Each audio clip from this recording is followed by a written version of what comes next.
In this video, we're going to be taking this Futaba 6PV and we're going to be putting the drop wheel parts on it in order to lower and angle this steering wheel on this controller. If you're new to the channel, welcome. My name is Troy. This is RoadsideRC. You'll tend to find me bashing or crawling or drifting or racing, plus doing product review videos and how-tos. Let's get started by looking at what tools you need to do this job. Good news, the tools that you need for this job are rather simple.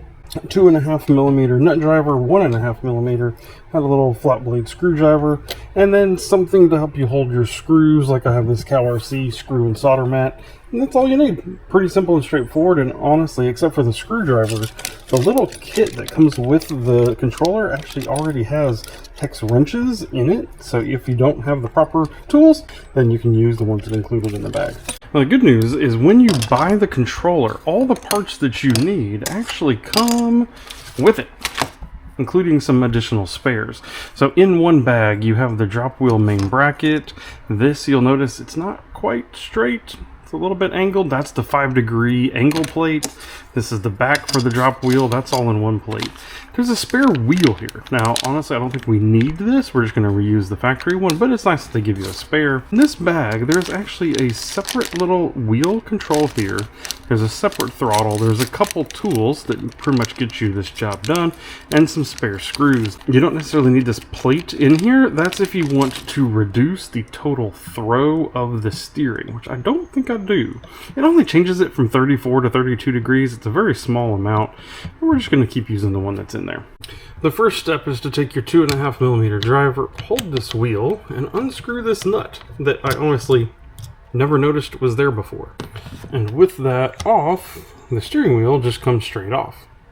You want to note that this little notch is down here and that the steering wheel has a little notch also to match there. Pull that adapter straight off. It's again keyed onto the shaft behind it. Same 2.5mm driver. We're going to take out the screws right here.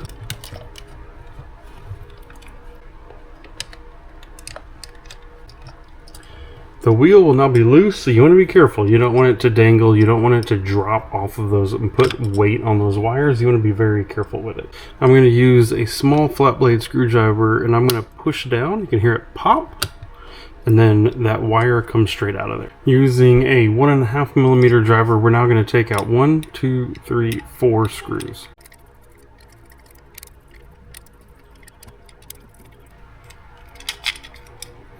This backing plate comes off. Now here's where you get a little creative. So there's a couple different ways of going about this. You have the main bracket that's going to go back on the side of the controller here. That's the same no matter what. Now you can attach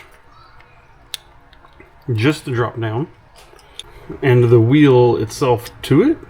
Now this is straight, there's no angle here at all, right? So this is the basic layout. That just gets you just the drop down itself. But then you have choices. You can take the angle part and you can put it up here at the top. You can screw everything together like that so that it's angled all the way up there. Note that as you do this, it continues to push the wheel out a little bit as well. Or you can leave all that part alone and down here, like that, and like that. So it drops straight and then it angles down here.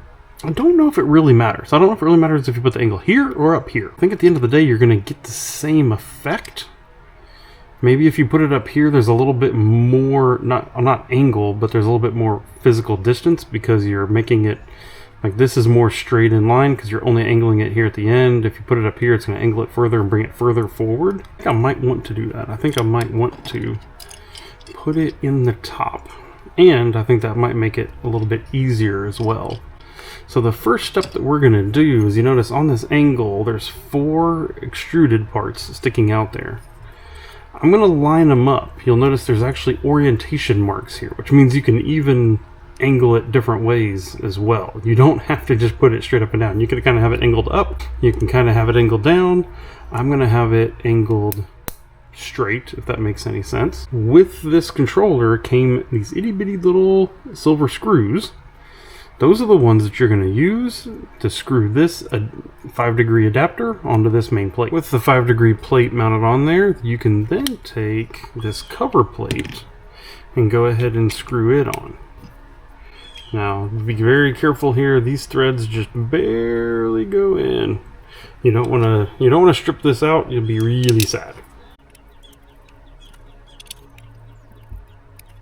Note the fourth screw goes in down here on the bottom. It's easy to miss that one. Those are the same 4 screws that came out of this at the very beginning. Now we get to remount the wheel. We're going to make sure that those wires go up above this drop piece. Otherwise you may end up pinching them later.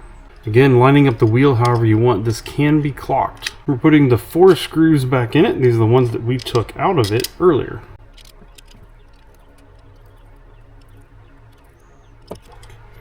So here we go. Look at this. We have the whole piece assembled except for we have wires dangling out of the back here.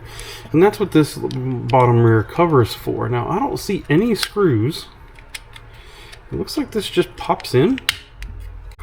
Well, there it is. It just, you get it lined up right and it just pops. Nice loud click pop. And there it is. Looks nice and finished. So we're going to plug this in. We're going to come over and put those big screws right back in it. Remember our degree, our turn plate here goes on only one direction, and same thing with the wheel. We'll tighten up that center screw and we have installed our fancy drop with the angle also installed. Does it do anything? Does it make your driving better? I don't know. I kind of doubt it, but it's fancy. So why is it that people think this is awesome? I'm really not sure, but I do believe if you're holding your controller and you're holding it with this wrist, you do kind of want the wheel to be angled a little bit over here. Otherwise, you are kind of like I could see how maybe almost like a 30-degree angle, 45-degree angle could actually be something that would then line up with where your hand's gonna be, not where this wants it to be. But I haven't found it to be that big of an issue ever in any of my other controllers. The drop also, so I guess instead of hands being here and here, it gets the hands closer together. I don't know. I kind of think it's a little bit of a gimmick, but I'd be curious what you have to say if you've tried this, if you have the drop wheel and the angled wheel on your controller. Why do you think it's better? Why do you think it maybe matters or doesn't matter? I'd be curious. Let me know down in the comments below. Alright, well, if you're curious about anything else that I've done, this is the controller that I use mostly on my drift car, so I'll have other drift tech stuff over here to your right. I hope this video has been useful for you, and I hope to see you in another video. Thank you for watching, and goodbye.